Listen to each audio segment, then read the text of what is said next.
Hello and welcome to Deep Dive. Hey there. Today, our deep dive takes us into a fascinating post from the Retrieving Thoughts blog. Yeah, this piece looks at something I think we've all encountered. It explores how our attempts to be, kind and polite in communication can sometimes backfire, spectacularly even. Right. Creating more problems than we solve. Exactly. It's this communication paradox. So, have you ever tiptoed around a difficult conversation, sort of hoping things would just get better on their own? Oh, definitely. I think most people have. Well, this blog post dives into why that approach often misses the mark, and it offers some surprisingly actionable insights. Practical stuff. Our goal today is really to unpack these lessons, make them clear, hopefully entertaining, and most importantly, something you can actually apply to your own life and work. Okay, so the blog post kicks off with a really good story. It's about a woman named Kate and her experience being let go from a job. Right. And on the surface, okay, sounds maybe standard, unfortunate, but standard. But the details, they really make you think about how we talk to each other, especially at work. Yeah, so Kate's manager knew her performance wasn't really cutting it, but instead of being direct, the manager chose this, well, gentle approach. Trying to shield her, maybe? Hoping she'd just improve over time without direct criticism.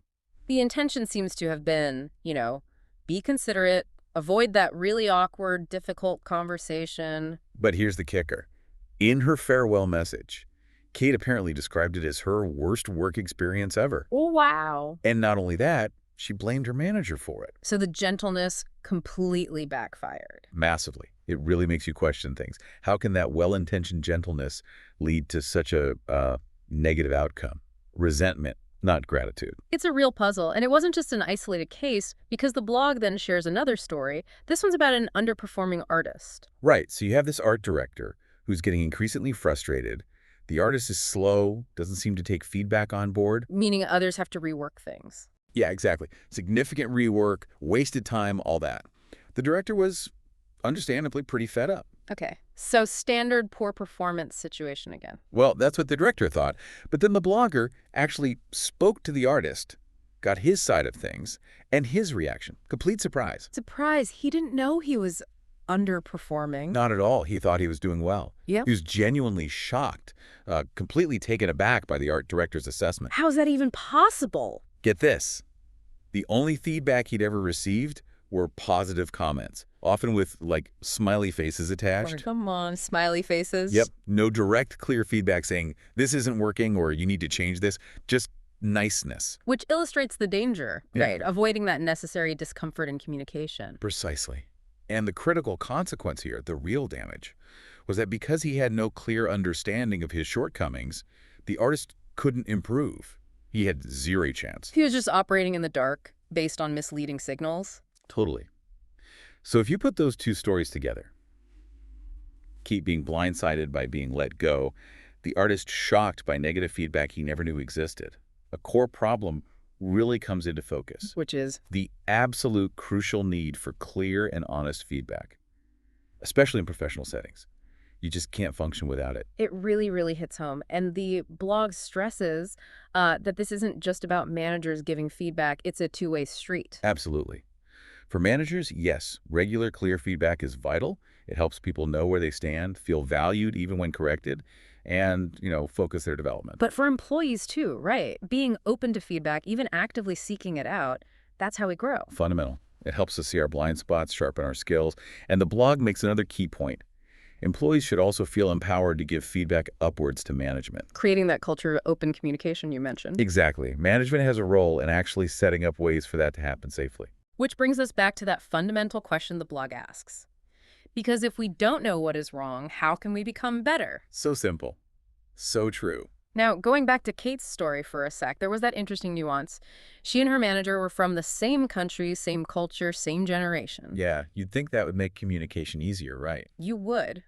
But the blog points out that instead of focusing on what they had in common, they both seemed to zero in on perceived differences.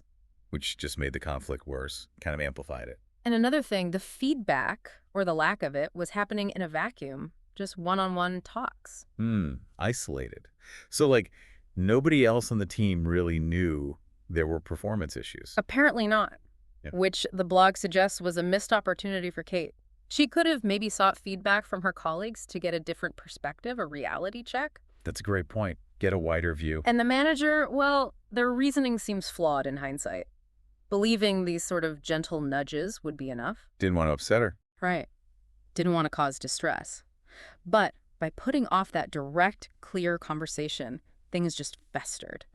And eventually, it led to a much harder resolution termination. Which might have been avoidable with earlier, clearer communication. The blog's key insight there is crystal clear. Soft feedback just didn't cut it. It failed. It didn't convey the seriousness. Exactly. It lacked the directness Kate needed to understand, okay, this is urgent. I need to change things now. So summing up that part, what's the main takeaway the blog offers? It sounds like it's about shared responsibility. Totally. Managers have got to make sure their feedback isn't just, said, but actually understood. Clarity is paramount. Ambiguity helps no one. And for the rest of us, as employees, We need to be proactive. Actively seek clarity. If something's vague, ask questions. And don't just rely on one person's views. Solicit feedback from different people. Get different perspectives. that makes a lot of sense. It's about actively managing your own understanding of your performance. Yeah. And the blog really tries to balance things. It acknowledges that empathy is important. We should care about people's feelings. Of course. But in a professional context, honest, respectful, direct communication, that's often the kindest, most supportive thing you can offer for someone's actual growth. It's about finding that balance between kindness and, well, candor. Being clear is being kind, in a way. In the long run, absolutely. Yeah. And look, people respond differently to feedback, sure. Some take it harder than others. But the blog reminds us, ultimately, that's how we learn. It's how we get better. And it wraps up with this nice idea, doesn't it? That we all make mistakes, but the key is recognizing them and learning from them together. Yeah, calls it the mesmerizing feedback loop, a shared effort. Love that. Okay, so let's quickly recap the key takeaways from this deep dive into the retrieving thoughts piece. First, be really careful about killing communication with kindness. Sometimes being too nice is actually counterproductive. Second, clear, honest feedback is just essential for growth. That goes for giving it and seeking it. Don't just wait for it. Go get it. And from multiple sources, don't rely on just one viewpoint. Definitely. Get a rounded picture. And finally, always aim for that balance. Empathy, yes, but also directness and clarity in your professional interactions. Great summary. And if you want to read the original piece yourself, You can find a link to the full article on the Retrieving Thoughts blog in the description below. Lots of other good stuff there, too. absolutely. So here's a final thought to leave you with, building on all this. The next time you find yourself softening a message, maybe holding back, or you feel hesitant to ask for really direct feedback, pause and consider. Are you truly being kind in that moment? Or are you, maybe inadvertently, just creating a bigger hurdle, a bigger problem down the road? Something to think about. Until our next deep dive.